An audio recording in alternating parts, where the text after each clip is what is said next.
It's your boy Frosty. What's that word? What's that word? Well, ladies and gentlemen, I'm pretty sure everybody know by now the situation that's going on with your boy Tory Lanez. You know, apparently he had got poked up while being in the joint. You know, they went on and hit him up and everything like that. But I guess he in good, stable conditions, so to speak. Here's the issue. It's a statement being made by some attorneys. Apparently, Tory Lanez is innocent on the shooting of Megan Thee Stallion. I got the content. I'm going to run the content. But before I do, make sure y'all hit that like button. And if you new here, do me a favor and please subscribe. If you ready, I'm ready. Let's go. All right, everybody. First off, my name is Caesar McDowell. I am the CEO and co-founder of Unite the People. We're a nonprofit organization that promotes social justice as well as provides affordable legal services for the underserved community here in the state of California. All of the fans, everyone that's here today, we want to say thank you for coming.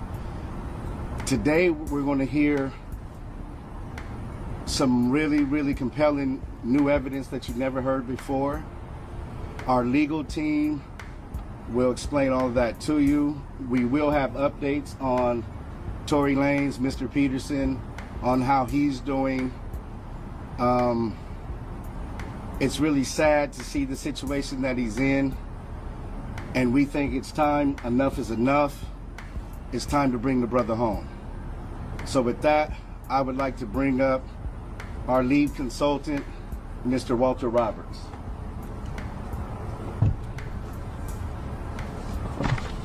Good morning.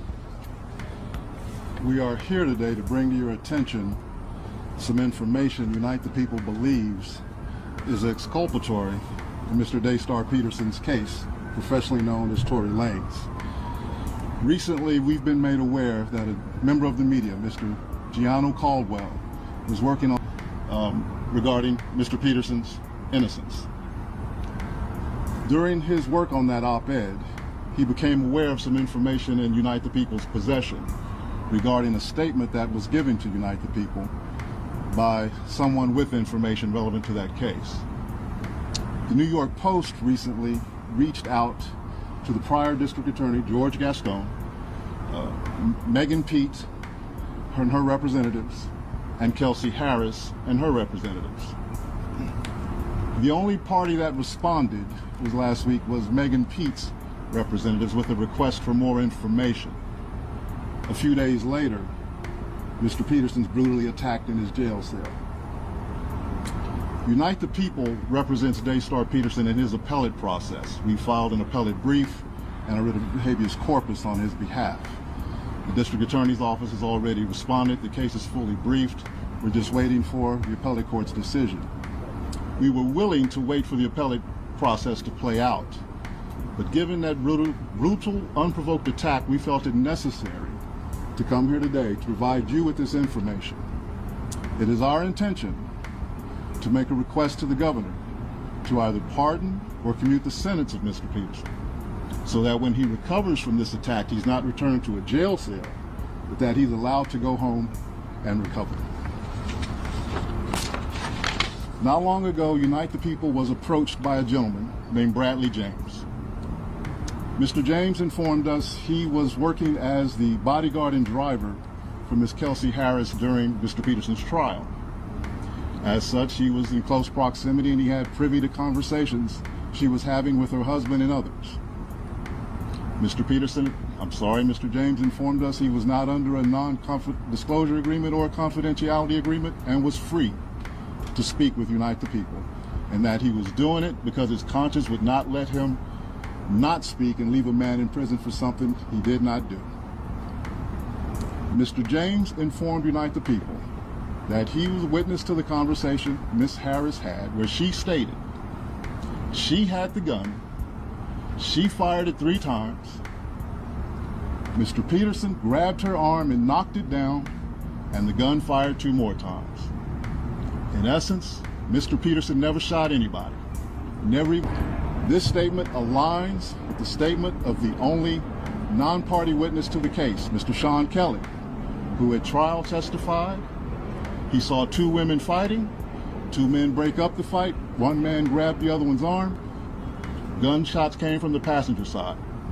Passenger side is where Miss Harris was sitting. This further iterates that Mr. Peterson did not shoot Miss Pete, did not shoot at Miss Pete, or did not assault Miss Pete. It's just another irregularity in a list of irregularities in this case. For example, there were 3 potential suspects in the car that night, and yet the only DNA sample was taken of Mr. Peterson, even though unknown DNA was found on the gun. Why wasn't Miss Harris's DNA taken? Or was it taken and the information simply never given to the defense? Why wasn't the driver of the car, Mr. Jaquan Smith's DNA taken? Or was it taken and again, simply not given to the defense? We don't know. It should have been taken. It is Unite the People's understanding, regular LAPD practice at a crime scene like that, anybody who's there, the DNA is taken. Another irregularity. Why, at Miss Harris's police interview, was a non-lawyer, non-family member record company executive allowed to participate? Highly irregular situation. Normally, we see cases, strangers are not allowed in these things, but it was in this case. All of these things point to the highly irregular nature of his trial and his conviction. It is our contention that he was wrongly convicted. And while we at first were willing to let the process play out, it is our contention now that if he is not pardoned or released promptly, he may never come out. And that would be the ultimate injustice, is that he gets killed in prison for something he did not do. At this time, I'd like to bring up Mr. Gianno Caldwell, the media member who was working on that op-ed for the New York Post. Thank you. Okay, we're going to leave it right there. As you can see, the bodyguard came forward and spoke up and said something that all of us already basically knew from the jump when this story occurred. Now they're saying that Kelsey is the person who shot Meg. As y'all can see, as the evidence comes out, Kelsey fired the weapon. Then Tory snatched her hand, slapped her hand down. The gun dropped.